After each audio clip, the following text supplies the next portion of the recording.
I think anyone that's ever watched the Minecraft Championships have looked at the games and thought, I want to play that too. Like, personally, I've pretty much wanted to play these since I first saw them. Now obviously, there have been countless knockoffs of MCC games over the years, including Hypixel Wool Wars and pretty much the entirety of the Mineclub server, but just recently, the creators of the Minecraft Championship called Noxcrew released a public server to play all of the MCC games on, called MCC Island. I personally think that it might be one of the best developed Minecraft servers out there, and in this video, we're going to talk more in depth about it and discuss what the server's like, how to play on it, and the future I see for it, including if it'll ever come to Bedrock Edition. If you're interested in learning more about MCC Island, let's get started.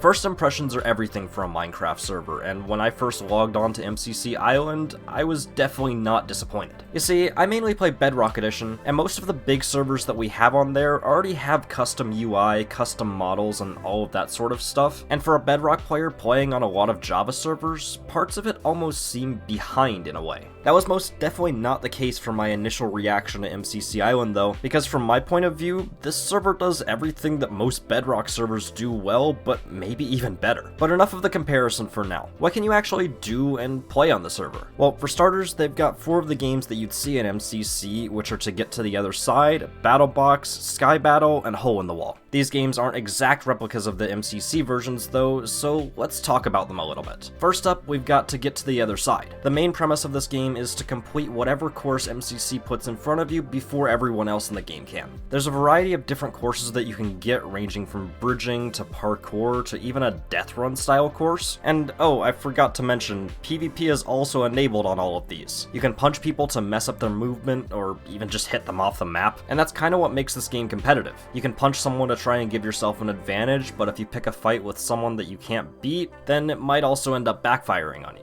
The thing that makes MCC Island's version of To Get to the Other Side different than the main MCC version is that every game, there's a chance that modifiers could be applied. These range from knockback sticks to super speed to even a red light green light style mode, where you explode if you move while it's a red light, and these are mainly used just to spice up the game a little bit so you're not literally just racing on the same courses over and over and over again. Personally, I think some of these modifiers could use a little bit of work or even just be removed from the game in general, red light, green light, but I do understand why they're in place right now. Moving on, the next game that MCC Island has might be one of the token games for MCC in general. It's called Battle Box, and while it's a simple and common concept, as seen with a multitude of servers either directly copying it or putting their own spin on it, MCC has managed to make it into something really good. Like I said, the game is really simple. It's literally a 4v4 PvP battle inside of a box. The way to win isn't actually PvP based, it's just to fill in the objective in the middle of the map with blocks, but to do that you're almost always going to need to kill the entire enemy team. Now, this is one of the games on MCC Island that isn't actually modified too much from the original MCC game. There's a couple of gameplay differences, such as there not really being potions, but instead these little time orb thingies, but they pretty much still do the same thing. There's also classes that you can select, but these classes are also different on every single map, and all of the maps kind of play differently as a result. Overall though, it's still pretty much the same battle box that we all know and love. Next up, we've got another MCC classic called Sky Battle. The name pretty much already gives away the premise of the game. It's a battle in the sky, almost like Sky Wars on a big scale. And if you look at it a little further, that's actually exactly what it is. You start with your team of 4 on an island against 7 other teams, rush to get the better loot that's closer to mid, and become the last team standing. Damn it, this really is just Sky Wars. Obviously though, MCC is going to throw their own little twist on it though, and you've got stuff like creeper eggs and levitation potions to help you win the game in different ways. Once again, MCC Island's version is slightly different from the regular MCC version of Sky Battle, where in the Island version you loot stuff from chests, whereas in the regular version you actually mine blocks and make all of your armor and swords that way, but for all intents and purposes, it's pretty much the same game. Something else that I think is worth mentioning about Sky Battle is that you pretty much need a team to have a chance at doing well in it. I know we kinda already glossed over Battle Box, but honestly, I think you can probably solo pretty easily in that game just because the time to kill other players is pretty low. In Sky Battle though, if you're solo queuing, prepared to lose instantly. You just need to have a team to communicate with in order to tell them strats and who to focus and all of that, and unless you somehow hit the jackpot and your teammates are Fruitberries, Illumina, and Dream, don't expect to win as a solo in this game. Finally though, the last game that MCC Island currently has is called Hole in the Wall. Man, Noxcrew is actually really good at this naming thing because once again, the title of the game describes exactly what it is. There's holes in the walls coming at you and you're supposed to avoid the walls by standing in or under or jumping over the holes in the walls. The last man standing wins, once again. What this game lacks in substance can be made up for in the modifiers that are added to the game, which can actually make it infuriating in certain situations. You've got multiple instances of different mobs spawning, power-ups that can be given to players, or projectiles that can rain from the sky.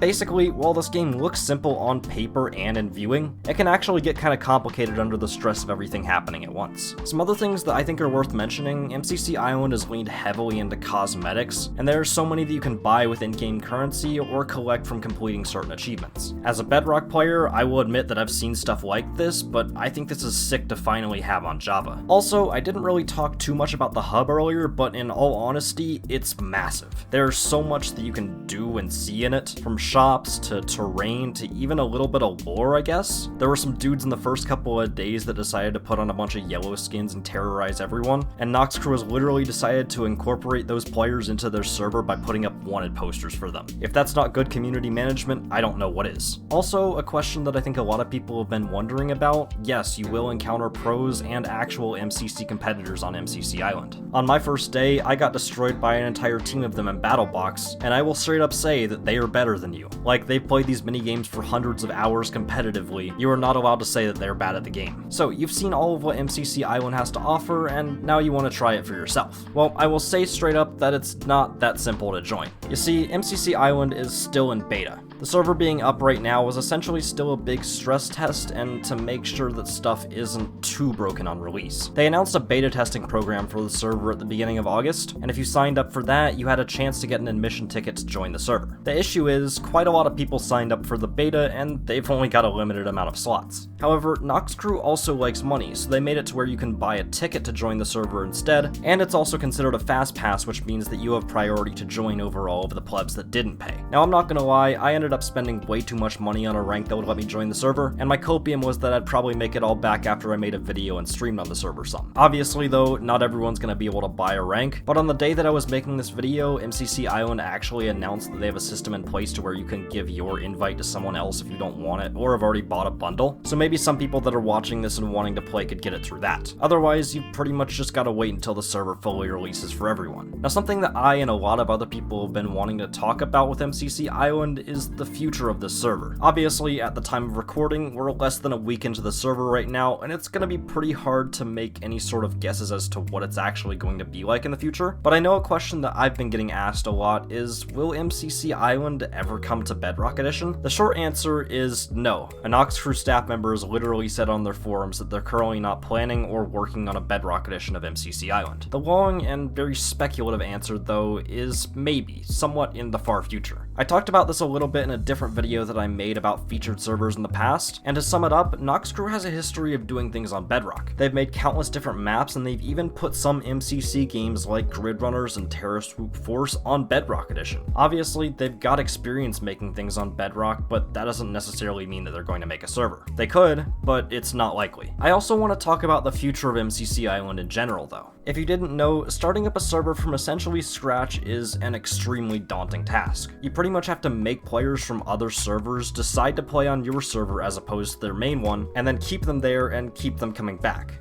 That's not easy. I've seen some concerns from people about whether MCC Island will retain players after the main hype for it dies down, and honestly, that's a really good question. I mean, at the moment they have 4 games, which is good enough to keep the player base entertained for a while. However, I think the server's gonna need pretty consistent updates and or changes just to keep it fresh. I mean, the same 4 games with the same few maps and the same few modifiers is gonna get boring after a while. However, we've seen through the actual Minecraft Championship that Noxcrew has countless other games that they could implement onto the island server if they wanted to, and I feel like that probably is enough to keep it fresh, assuming they keep adding new games. Another thing to keep in mind, though, is that essentially a direct competitor in Tubnet, which is Tubbo's server, is also coming out around the same time that MCC Island has come out. They're both relatively groundbreaking in terms of what you can do on Minecraft Java Edition, and you have to wonder whether the competition between the two servers is going to be a good thing setting in which both of them improve massively, or if one of the servers is going to cannibalize the other just because they're relatively similar concepts. It's something that we'll have to wait and see what happens, and I plan on making a video on Tubnet whenever it comes out a few days after this video goes out, so if it's up, click the video on screen to learn more about it, but if it's not, go watch whatever video is displayed there anyways. That's gonna be it for this one though. Thank you all for watching, and I will see you in the next video.